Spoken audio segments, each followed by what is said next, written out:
My name is Josephine. I'm 105 years old and I sleep through the night. Not every single night. I'm not here to pretend something magical happens once you pass 100.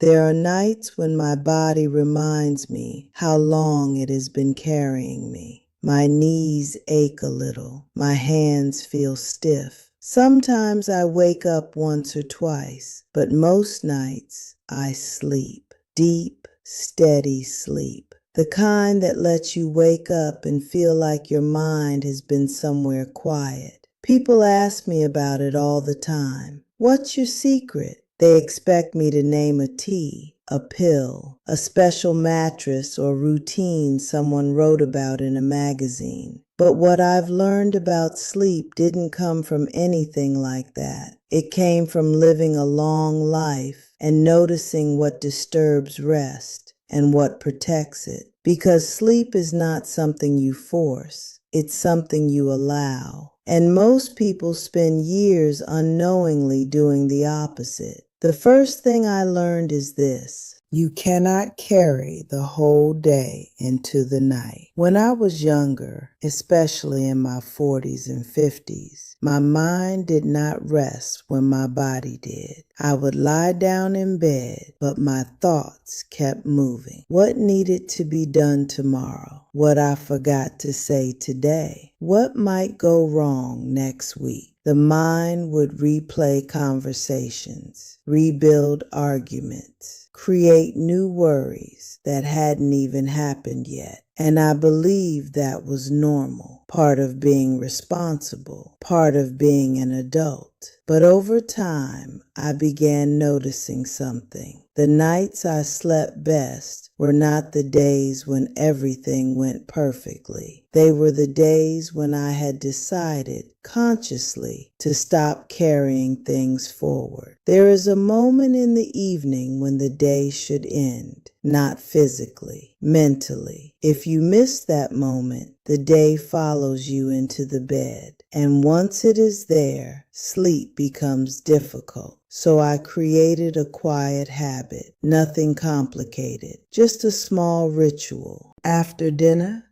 I would sit in the same chair near the window. No television, no conversation, just sitting. Sometimes for 10 minutes, sometimes longer. And I would let the day pass through my mind one last time. Not to analyze it, not to fix anything, just to acknowledge it. What happened? What didn't? What I could control? What I couldn't? And then, very simply, I would say to myself, that's enough for today.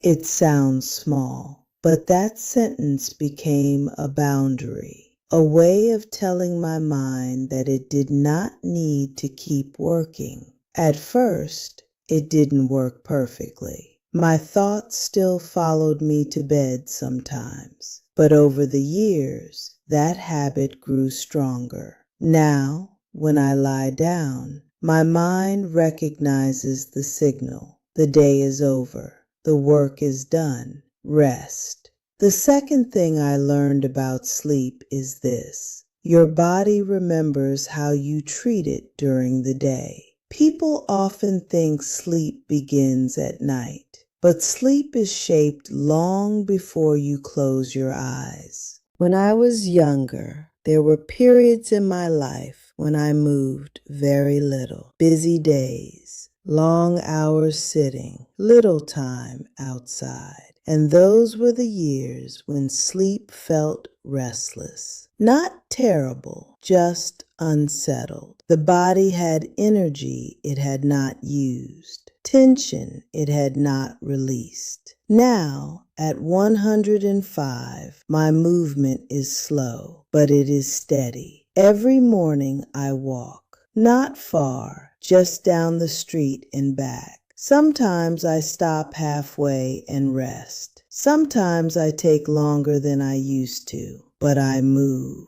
That movement does something important. It reminds the body that it is still alive. still part of the day, still expected to function. And when the body has been used, even gently, it is more willing to rest. Stillness during the day often leads to restlessness at night, but gentle movement creates a kind of quiet tiredness, not exhaustion, just readiness. The third thing I learned is this: what you listen to in the evening matters. When my children were younger, evenings were noisy. Television, conversations, activity, and I didn't think much about it. But as I grew older, I became more aware of how certain sounds stayed in my mind. News programs filled with worry, loud arguments on television, even fast, constant talking. Those sounds followed me into the night, not consciously, but they lingered. Now my evenings are quieter. I turn off the television earlier. I sit with a book sometimes, or I simply let the room be still. Silence prepares the mind for sleep. Noise prepares it for more noise. And the mind cannot rest if it believes the day is still continuing. At 105, I have learned that sleep is not something you achieve in a single moment. It is something you prepare for gradually, through small choices, through quiet habits, through understanding what your mind and body need to let go. But there are more things I learned over the years, things that surprised me, things I didn't understand until much later in life. By the time I reached my 80s, I began to understand something I had missed for most of my life.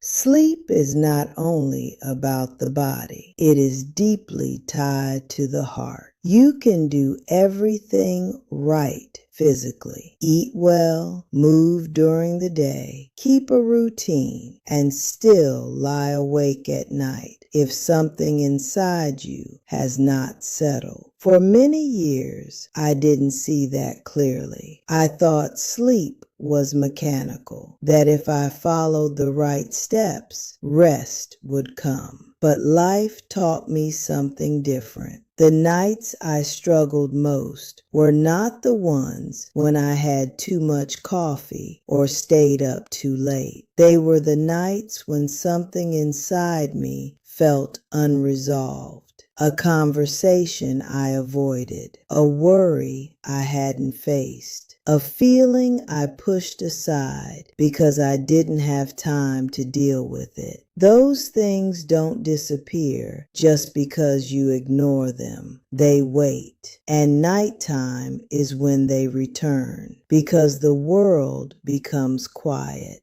And when the world is quiet, your thoughts become louder. I remember a period in my late 50s when sleep became difficult for me. Not terrible, but restless. I would wake up in the middle of the night and feel something unsettled, even if I couldn't immediately explain what it was. At first, I blamed age. Then I blamed habits. But eventually, I realized something else. There were things in my life I hadn't made peace with. Small things, old disappointments, words I never said, feelings I never expressed. They had been pushed aside for years, but at night they found their way back. So I began doing something I had never done before. I started making peace during the day, not in a dramatic way. I didn't go around trying to fix every relationship or reopen every conversation. That's not always possible. But I began acknowledging things honestly within myself. If I was hurt by something, I admitted it. If I was holding on to resentment, I noticed it. And slowly, I began letting some of those things go. Not all at once, but gradually. And as I did, my sleep began changing. It became deeper, more settled. because my mind no longer had as many unfinished things to carry into the night. That's when I understood something important. Sleep requires a kind of emotional quiet, not perfection, not a life free of problems, just a willingness to not carry everything forward. Another thing I learned, especially in my later years, is this: you must accept the night as it is. This one may sound unusual, but it matters more than people realize. When I was younger, if I woke up during the night, I would become frustrated. I would look at the clock, calculate how many hours of sleep I was losing, worry about how tired I would feel the next day, and that frustration would wake me up even more. The mind becomes active again, trying to solve the problem of not sleeping. But sleep does not respond well to pressure. It moves further away the more you chase it. So I changed the way I responded. If I woke up at night, I stopped fighting it. I didn't turn on bright lights. I didn't check the time. I simply lay there quietly. Sometimes I would focus on my breathing. Sometimes I would listen to the silence. And I would remind myself,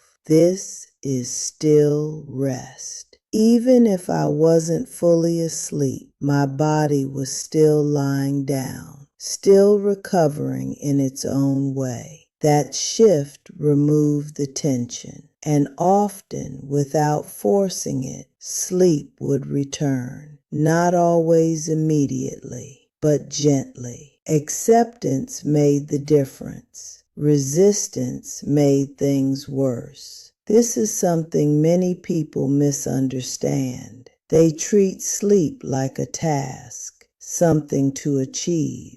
But sleep is more like something you allow, and allowance requires patience. Another thing that helped me, especially after 90, was keeping my evenings simple. As you grow older, your mind becomes more sensitive to stimulation. Things that once felt normal begin to feel overwhelming. Too much conversation late at night, too much light, too much activity. All of it lingers. So I simplified my evenings. Dinner became lighter. Conversations became calmer. I stopped trying to fill the evening with activity. Instead, I allowed it to wind down naturally. A quiet chair, a dim light, sometimes a book, but not one that stirred too many thoughts. Just something gentle, something that didn't demand too much from my mind. I also learned something about memory. At 105, memories come and go in their own rhythm. Some days I remember things from 50 years ago with perfect clarity. Other days I forget small details from yesterday. But at night, memories sometimes drift through the mind without invitation. Old faces, old places, moments I hadn't thought about in years. At first, that used to bother me. I wondered why those memories appeared when I was trying to sleep.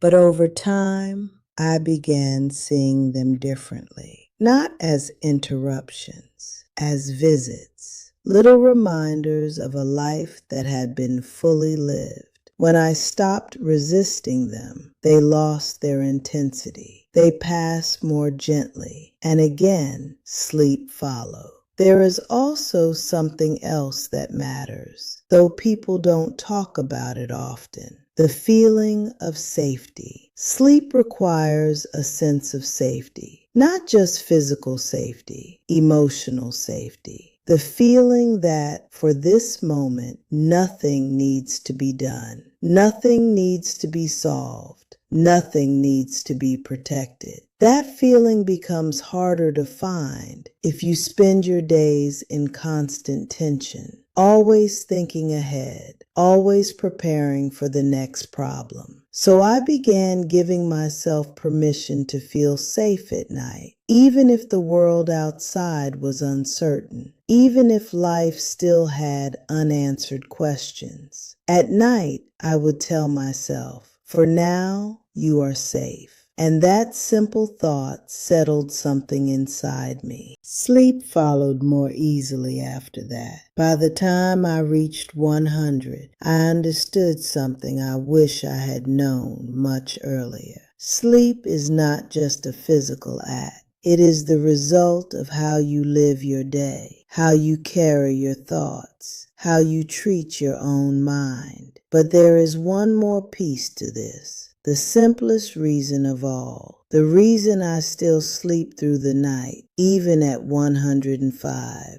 and that reason is quieter than everything else. By the time you reach 105, you begin to understand something that younger people rarely think about. Sleep is not only about the body. It is not only about the mind. It is also about how you feel about the life you have lived. That is the quiet part no one talks about. The reason I sleep through the night is not because I have found a perfect routine. It is because over time I have made peace with my days. Not completely. No life is completely settled. There are still things I wish I had done differently, words I might have spoken more gently, moments I might have paid more attention to, but I do not carry those things the way I once did. When I was younger, especially in my 40s and 50s, I held on to things tightly, mistakes, regrets, worries about what might happen next. All of it stayed with me, even when I tried to rest. And those were the years when sleep felt the most fragile, not gone,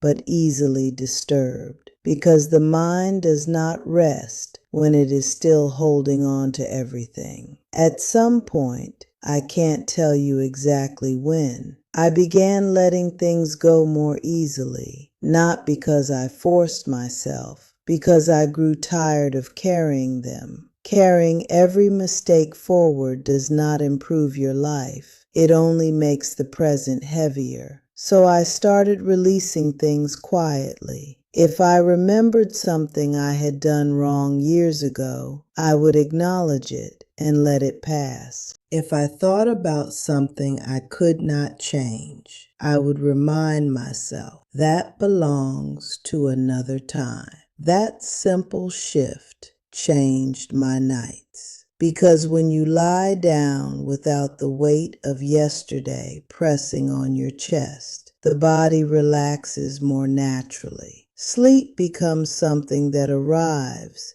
instead of something you chase. Another thing that matters, especially at my age, is acceptance of the body itself. When you are young, you expect your body to behave a certain way. You expect it to follow your schedule, to respond quickly, to recover easily. But at 105, the body has its own rhythm. Some days are slower, some nights are lighter, and that is not a problem. It is simply the way life continues. I stopped expecting perfect sleep. And when I stopped expecting it, I began experiencing better sleep. That may sound backwards, but expectation creates pressure. Pressure creates tension, and tension keeps the mind awake. Acceptance does the opposite. It softens everything. If I wake up during the night now, I don't think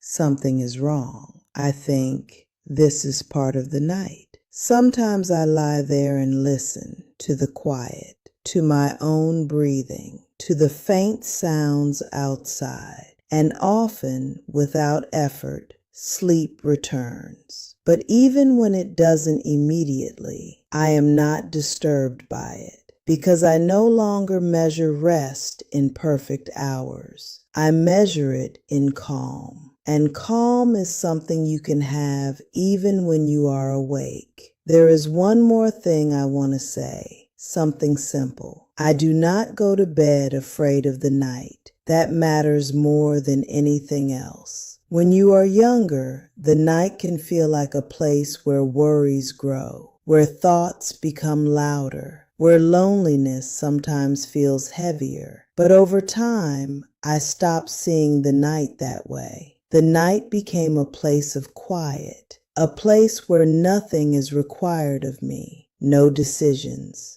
no responsibilities, no expectations, just rest. That shift changed everything. Because when you are not afraid of the quiet becomes gentle, and gentle quiet invites sleep. At 105, my days are not busy. I move slowly. I sit often. I take my walks carefully. I listen more than I speak. And when evening comes, I let the day close without holding on to it. I do not try to carry tomorrow into tonight. I do not try to solve what cannot be solved before I lie down. I simply allow the day to end. And when I do that, sleep comes more easily. Not perfectly, not every single night, but often enough, gently enough, that I wake up feeling like I have truly rested. If I could tell you one thing, just one, it would be this. Sleep is not something you fix at night. It is something you build during the day, in how you move, in how you think, in how you let things go, and most of all, in how you allow yourself to feel at peace with the life you are living. Because at the end of the day, when you lie down and close your eyes, there is only one question that really matters. Can you let this day be enough? If the answer is yes, even quietly, sleep will find you. Thank you for watching this video. Click here to watch another video that might interest you.